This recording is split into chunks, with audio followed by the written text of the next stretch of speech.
In this lesson, we'll set up controls for the creature's center of gravity, vertebrae, and gaster. Let's start with the gaster. What we can do is go ahead and create, let's say, a rectangle type shape. And we'll have it taper at its end just so it looks a bit more interesting, and then we'll go ahead and have it aligned to the gaster bone and make sure to set it up so that we can create a very clean constraint between the gaster and control. So to get started, we'll go to our Create panel, we'll create a line. Let's press the S key so we can snap to grid, and we'll just create the shape from there. Alright, there it is. Let's go ahead and close the spline. We'll go ahead and press the S key to turn off snapping. Let's also right click to exit our line tool. We'll now go to our Modify panel, grab our vertex of object level, and we'll go ahead and bring in the end of this shape just so that it kind of tapers. From here, let's go ahead and have this renamed to anim_gaster01. We'll also have it recolored, so we'll use that same shade of yellow we've been using since it's going to be placed at the center of the creature. Let's head over to Tools next, Manage Layers, and we'll have this added to our Controls layer. Alright, great. So from here, we'll want to now align this over to the gaster bone. So if you'd like, you can actually go to your Display tab and hide, let's say, Geometry. And now, you can go ahead and press Shift-A to quick align this object to the gaster bone. If we were to bring Geometry back, right now, the object is not easy to select. So let's go ahead and go to our vertex of object level. We want to leave the pivot where it's at. We just want to move the shape so it's easy to grab this control. With our point selected, we can now start to kind of bring this up and back using the Y and Z plane. Great. So from here we can go back to our Display tab. We can go ahead and turn on Geometry again. Beautiful. If you would like, you could always go back to your Modify panel and maybe just bring back these points a little bit more and lift up the shape, again, just so it's easy to select.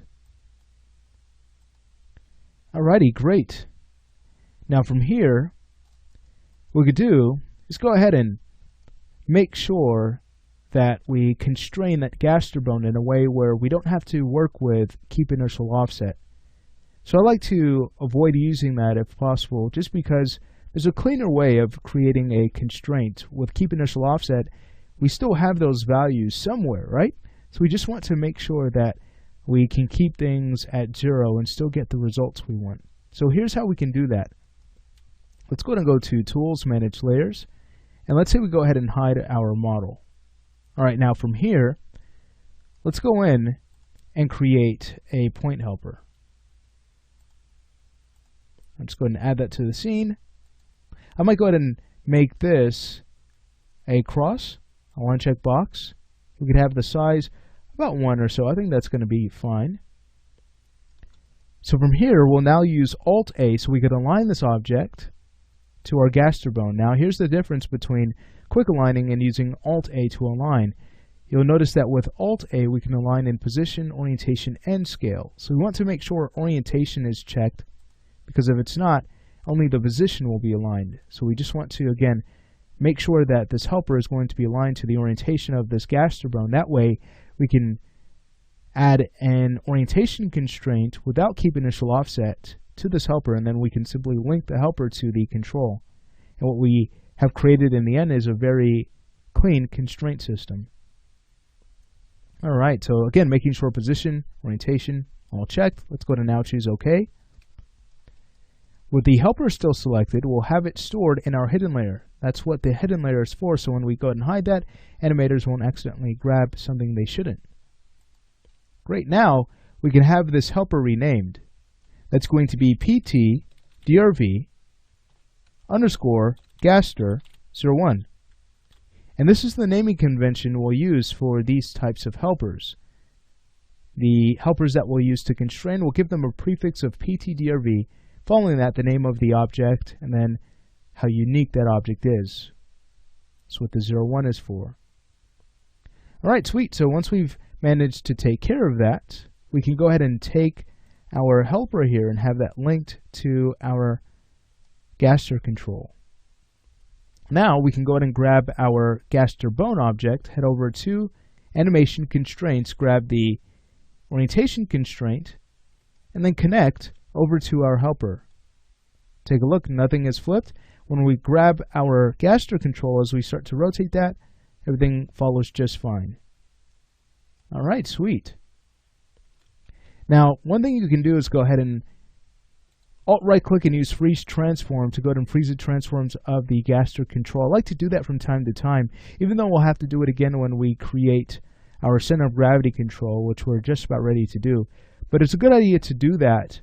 That way, if you're just testing your control and you accidentally move it away from the point at which it was created initially, again, you could go ahead and Alt-right-click and use Transform to 0 to bring it back. All right, sweet. So we're making great progress now. Let's say we create our center of gravity control next. Now, I'd like to point out that we can work with geometry if we like. We just want to make sure that we turn off the renderability of that geometry if we decide to use it as a control. So let's go ahead and do that. We'll go ahead and head over to our Create tab. We will create another line. And now let's go ahead and press the S key so we can snap to our grid. So we're just going to go in and create a tapered arrow so you can follow my lead. All right, sweet. So once we have this, let's now go ahead and click Yes to close the spline. We'll go ahead and right-click to exit the line tool and then press the S key to disable snapping. All right. Now let me go ahead and show you something. Let's go ahead and right-click and choose Convert to Editable Poly. What happens is that the thickness here on our line now gets converted to geometry, and we don't want that. Instead, we want this to kind of fill in the shape here. So in order to do so, let's go ahead and undo that back. Underneath the Modify panel, let's go ahead and turn off thickness. So we'll turn off Enable in Viewport. Now watch this. When we right-click and choose Convert to Editable Poly, now we have geometry here. It's filled in that space. Cool. With it still selected, we'll have it added to the controls layer. We'll also have it recolored to that same color of yellow. We'll have this renamed to anim underscore cog01.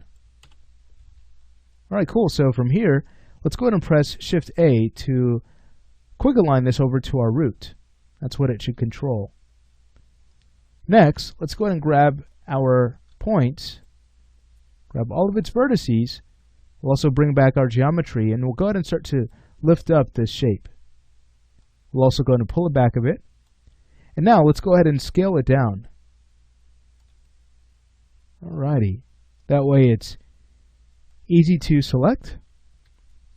We don't want it too close to the other controls. Alright, there we have it. So we want this to now be linked over to our global control. All right, that's what we want it to follow. We can now go ahead and Alt-right-click and freeze its transforms, and then we could take our gaster control and link that over to our center of gravity control. Once we do that, again, we need to go in and freeze the transforms of our gaster control. All right, so there we have it.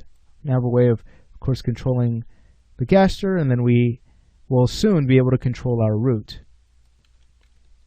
But you'll see here that everything is resizable. We can also go in and reorient the creature easily, things like that. All right, let's go ahead and hide our creature. We'll go ahead and hide its model. We'll go ahead and take our point helper here that we use for the gaster. Let's go ahead and clone it and rename this to ptdrv root 01. Now the great thing is we've already made sure it was stored in the hidden layer, so that means the cloned object is stored there as well. What we want to do though is go ahead and make sure that we at least change the display of this new helper so it doesn't overlap the other one. Though its orientation is going to change slightly, we still should make sure we change the display just to avoid this type of conflict. Now, what's really neat about Max is we could actually click through objects. So if you're having trouble grabbing the object you need, you could actually continue to click until you've managed to grab it. Or another way is to go ahead and press the H key to enter into your selection dialog. And now you could type in PT, DRV, and find that object. There it is, the root. Okay, so with that selected, we can now go ahead and turn off the cross display and turn on the box display. Much better. Let's go ahead and use Alt-A to align this object to the root bone. In position, orientation, that looks good. Let's go ahead and now click on OK. Let's go ahead and make sure that this is linked to our center of gravity control. So one thing I might do is go ahead and bring up its size just a bit more so it's easier to link. I'll set this to about 1.3. Let's grab our linking tool and it'll link over to our center of gravity. Alright, sweet. So it's now time to apply our constraints. We'll grab our root bone, and that's going to be animation. We'll grab the position constraint, and we're constraining that root bone to the helper. Let's now apply an orientation constraint. And there we go. When we go ahead and grab the center of gravity, when we grab that control object, we should be able to drive the orientation and position of the creature from its center. Alright, sweet. Now one thing I'd like to point out to you is that since we know that we should only move and rotate this object and not scale it, here's one thing you could do. You could head over to your hierarchy panel, and underneath link info, watch this, you have ways to kind of lock down what you do not want to move in. So in this case, we can lock down scale, and we're no longer able to scale this control. So it just adds clarity for animators. For our gaster control, we can lock down movement and scale, so we're only able to rotate the object. So notice I cannot scale this, nor can I move it, but I can go in and rotate it. So I want to do that for our controls, just to add more clarity. Alright, let's say we go ahead and finish up by creating just 2 more controls for the back and for the thorax. And we'll make it geometry. Let's go ahead and head over to Create. We'll create a primitive sphere. Just go ahead and add a really small sphere to our scene. Let's go ahead and now right click to exit the sphere tool. Since we're working with editable poly, we might as well just go ahead and convert this to an editable poly. And then from here, let's go ahead and press Shift A to align this to our back. Since it's a control, we'll have it stored in our controls layer. And we'll have it renamed. That's going to be anim_back01. I think the color is already good for that object. Great. So let's say we go to our vertex of object level, go ahead and grab our points. Let's now go ahead and bring up the shape. I'll go ahead and also bring the model back so we know how high we need to bring this up. Great, so that's easy to select. Feel free to drop the size as well by scaling it down a bit more. I think that it was a little bit too large, so we just couldn't go in and drop its size a bit, and we're good to go. Alright, great. So once we have this object in place, let's say we go ahead and clone it. We'll hold down Shift and we'll go ahead and drag with our Move tool to create a copy. We'll rename this to anim thorax 01. Alright, sweet. We're just about finished. Let's go ahead and hide our geometry. We'll press Shift A to quick align this over to our thorax bone. Great. Its position is just fine. If we were to go ahead and check our controls layer, everything's already stored, so that is good news. Let's go ahead and make sure that we link the thorax to the back over to our center of gravity. And now with the back and thorax control selected, we'll go to Alt right click and freeze our transforms down. Alright, so now it's time to finish up by setting up our helpers and constraints. Let's go ahead and hide our creature. We could always grab one of the, let's say, cross helpers. We only switch to the box display, so we can go ahead and grab a helper that overlaps with another. But I'll go ahead and grab, let's say, the cross helper. Really doesn't matter which one you use, honestly. Just like to work with this one. And we'll go ahead and press Control V to create a copy. This is going to be PTDRV back 01. Alright, from here, we'll go ahead and use Alt-A to align this over to the back. That's position and orientation. Let's go ahead and click on OK. Let's have this linked to our back control. Let's now clone this object, and this is going to be ptdrv thorax 01. All right, let's go ahead and use Alt-A to align over to that bone object, which is okay. We'll have that linked to our thorax control. All right, so it's now time to set up orientation constraints. So let's go ahead and do that. Grabbing the helper that's tied to the back. Or excuse me, we'd actually want to grab the bone object. We want to constrain the bone to that helper. So let's grab the bone object, and we'll go ahead and grab our orientation constraint and connect. There we go. Let's go ahead and do the same thing for this thorax bone. Again, we'll go ahead and choose the orientation constraint and connect. All right, so if we were to test this out, grabbing our control, we should notice that we're able to control both areas now just fine. When we grab the center of gravity, we're driving everything. Sweet. And we know that we should only rotate these two control objects here. So let's go ahead and head over to our hierarchy panel. Again, underneath link info, we'll go ahead and lock down movement and scale. Let's do that for both objects. And that's going to finish this lesson off. Alrighty, so we're making great progress already on our controls. In the next lesson, I'm going to go ahead and set up our leg and claw controls.